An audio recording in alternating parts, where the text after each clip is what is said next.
तो प्रिय छात्रों, कैसे हैं आप सब। उम्मीद करता हूं कि आप लोग अच्छे होंगे।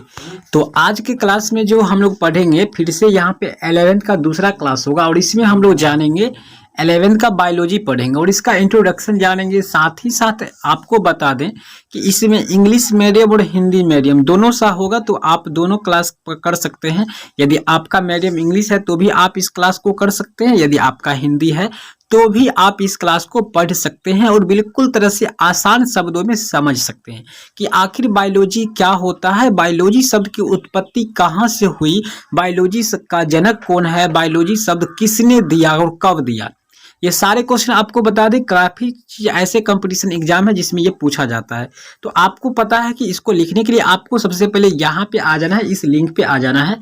जो लिंक आपको यहाँ पे दिख रहा होगा उसी पे आपको आना है और आने के बाद आपको इस पे क्लिक कर देना है। क्लिक करते ही हमारे सामने देखिए यहाँ पे खुल कर आ चुका है।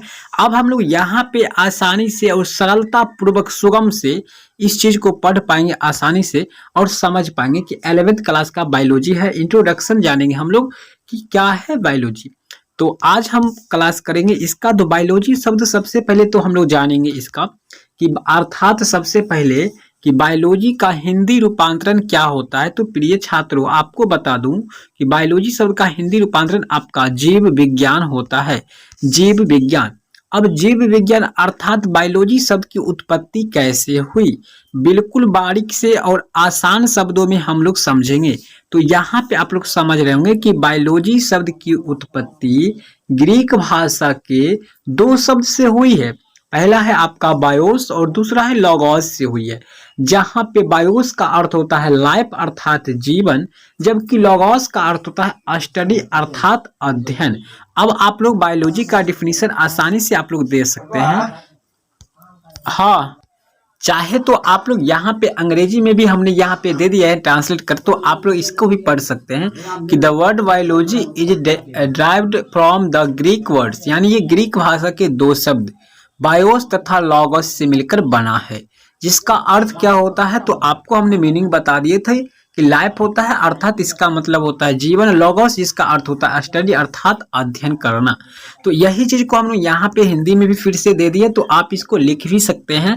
और कैसे इसका पीडीएफ आपको लेना है इसके बारे में मैं बारीक से ध्यान पूर्वक आप देखिए इस क्लास को और सारी चीज को समझिए। यदि आपको ये क्लास पसंद आ रहा है, आप आगे भी क्लास करना चाहते हैं, तो आप हमें कमेंट करके जरूर बताएं। साथ ही साथ वीडियो को यदि लाइक नहीं किए हैं तो आप लोग से बहुत सारा रिक्वेस्ट है कि आप प्लीज हमारे इतना मेहनत के लिए आप इस वीडियो को एक लाइक तो कर सकते हो। साथ ही साथ यदि आपको समय मिले तो आप 1 मिनट निकाल के इस वीडियो को सारे ग्रुप में जरूर शेयर कीजिए, जो भी एजुकेशनल ग्रुप है। तो जीव विज्ञान यहाँ पे हम लोग डिफिनीशन इसका जानेंगे, डिफाइन ऑफ बायोलॉजी। तो यहाँ पे होगा प्राकृतिक विज्ञान की वह शाखा जिसके अंतर्गत हम लोग जीवों के बारे में अध्ययन करते हैं, उसे हम लोग जीव विज्ञान कहते हैं।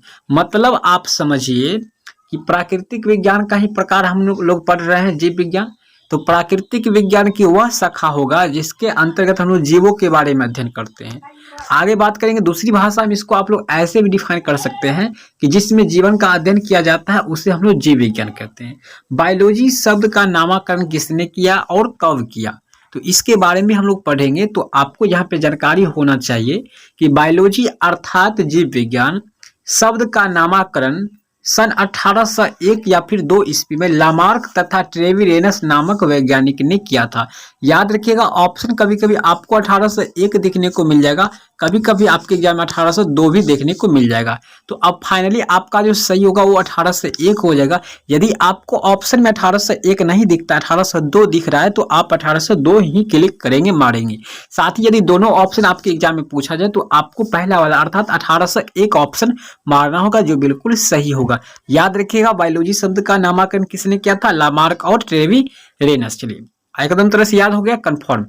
चलिए अगला है बायोलॉजी अर्थात जीव विज्ञान का जनक या पितामह हम लोग एरिस्टोटली अर्थात अरस्तु को कहते हैं। अब क्यों कहते हैं अरस्तु को, तो याद रखिएगा क्योंकि अरस्तु नामक वैज्ञानिक ने इसका क्या किया था, नामांकन भी किया था। साथ ही साथ आपको बता दें कि यहाँ पे जीव जगत के 2 भागों में सबसे पहले इन्होंने ही बांटे थे, ठीक है ना। बारह जंतु जगत और एक था आपका पादप जगत। तो इस प्रकार से आगे चल के कैरोलिनियस नामक वैज्ञानिक ने भी संपूर्ण जीव जगत को दो भागों में बांटा था अपनी नेचुरली पुस्तक में। द नेचर इसका एक बुक था जिसमें कैरोलिनियस नामक साइंटिस्ट ने संपूर्ण जीव जगत को दो भागों में बांटा था, जिसका नाम था जंतु जगत और पादप जगत। अब हम लोग जानेंगे कि बायोलॉजी के मुख्यतः कितने शाखा होते हैं, कितने ब्रांच होते हैं। तो यहाँ पे देखिए टू टू मतलब टाइप्स ऑफ जीव विज्ञान बायोलॉजी।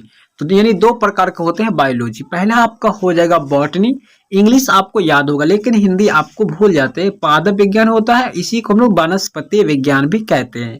दूसरा होगा आपका जंतु विज्ञान जिसको हम लोग जूलॉजी कहते हैं। चलिए आगे आप बात कर लेते हैं यहाँ पे वनस्पति विज्ञान किसे कहते हैं।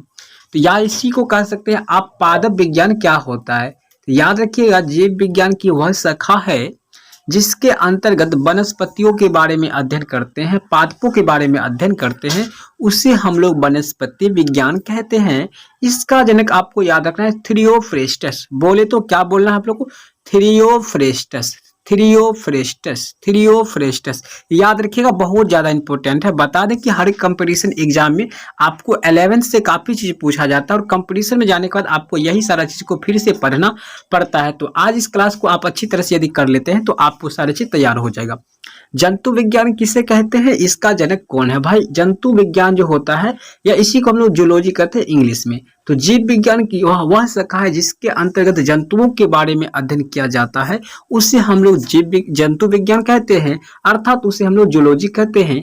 इसका जनक अरस्तु को ही कहा जाता है, एरिस्टोटली को ही कहा जाता है। अगला सवाल जो आपका यहाँ पर है वो सवाल है आपका यहाँ पे प्रिय साथियों। अब हम लोग यहाँ पे बायोलॉजी का दो ब्रांच जान चुके हैं, अब हम लोग कुछ इसका अन्य शाखा होते हैं उसके बारे में भी पढ़ेंगे जी। तो अब हम लोग जानेंगे इसके जो अन्य प्रकार जो होते हैं बायोलॉजी के, यानी अदर जो महत्वपूर्ण शाखाएं होते हैं, ब्रांच होते हैं, उसके बारे में हम लोग समझेंगे और पढ़ेंगे आसानी से, बिल्कुल सरल भाषा में। तो साइटोलॉजी जो है इसका पहला प्रकार है जिसको हम लोग कहते हैं कोशिका विज्ञान बोलते हैं इसको हिंदी में। तो आप कोशिका जैसे पूछ दिया जाए कि कोशिका विज्ञान तो आप बता सकते हैं, लेकिन यदि आपसे पूछा जाए सवाल कि साइटोलॉजी में किसका अध्ययन किया जाता है तो आप वहां पे फंस जाएंगे, यानी आपसे नहीं हो पाता है।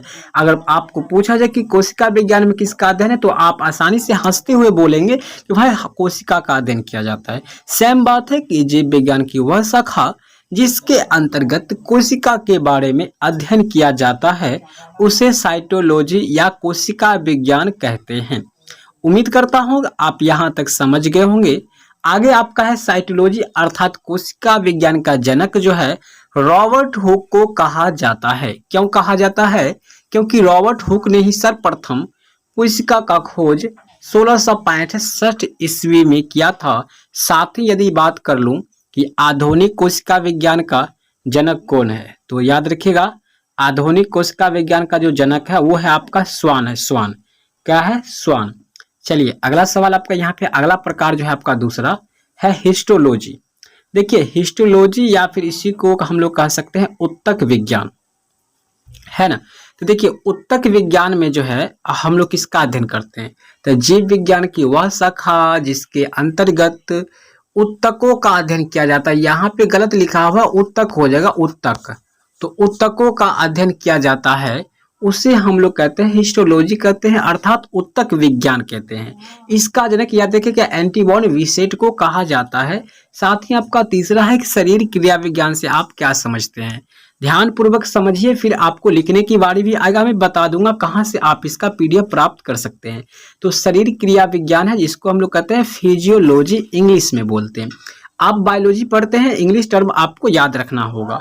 तो जीव विज्ञान की वह शाखा होगा जिसके अंतर्गत जीवों के शरीर में होने वाली क्रियाओं का अध्ययन किया जाता है उसे हम लोग कहते हैं फिजियोलॉजी, अर्थात इसको हम लोग कहते हैं शरीर क्रिया विज्ञान, या इसी को एक शॉर्ट फॉर्म में हम लोग कहते हैं कारिकी कहते हैं, कारिकी कहते हैं। इसका जनक आपका हो जाएगा स्टीफन हेल्स नामक साइंटिस्ट को कहा जाता है। चौथा प्रकार आपका है पारिस्थितिक विज्ञान, या इसी को हम लोग कहते हैं इकोलॉजी। इकोलॉजी में जिसमें जैव घटक, अजैव घटक इत्यादि आपको 10th क्लास में पढ़ने का मौका मिला होगा, बिल्कुल रूप से मिला होगा। तो अगर हमसे आप पढ़े होंगे तो आपको बिल्कुल तरह से मौका मिला होगा और हमने पढ़ाए भी थे। तो देखिए, जीव विज्ञान की वह शाखा होता है जिसके अंतर्गत वातावरण के बीच होने वाली क्रियाओं का अध्ययन किया जाता है, उसे हम लोग पारिस्थितिक विज्ञान कहते हैं, उसे हम लोग इकोलॉजी कहते हैं। इसका जनक याद रखिएगा, अलेक्जेंडर वन हम्पलेट को कहा जाता है। बहुत सारे कंपटीशन एग्जाम में यहाँ से ही क्वेश्चन पूछा जाता है और यही सारे क्वेश्चन देखने को मिलता है। आशा करता हूँ यहाँ तक आपको समझ में आ गया होगा। लास्ट पॉइंट हम लोग देखेंगे जीव विज्ञान अर्थात जीवाणु विज्ञान अर्थात बैक्टीरियोलॉजी। बोलेंगे कि जीव विज्ञान की वह शाखा है जिसके अंतर्गत जीवाणुओं का अध्ययन किया जाता है, उसे हम लोग क्या कहते हैं, जीवाणु विज्ञान कहते हैं। ठीक है, अब हम आगे बात करेंगे आपका। तो आगे है कि जीवन विज्ञान के जनक कौन है, जीवाणु विज्ञान की। यहाँ पर देखिए ये थोड़ा मिस है। तो जीवाणु विज्ञान के जनक जो है आपका है एंटी वॉन लीवनहॉक नामक वैज्ञानिक को कहा गया है। तो प्रिय छात्रों, मैं आशा करता हूं कि आज के क्लास में हम यहीं तक रहने देते हैं। आगे भी यदि आपको क्लास चाहिए तो आप हमें कमेंट करके जरूर बताएं। इसी तरह की यदि आपको और क्लास चाहिए तो जरूर बताएं और हमारे इस चैनल पर आप जरूर बार बार आए, हमारे इस पोस्ट पे आप लोग पढ़े और आपको यहाँ से बहुत ही अच्छी क्लास मिल जाएगा। तो इस वीडियो को और इस क्लास को आप अधिक से अधिक शेयर करें ताकि आपको भी और हमें भी सपोर्ट मिल जाए। तो मिलते हैं नेक्स्ट वीडियो में, तब तक के लिए बाय, धन्यवाद।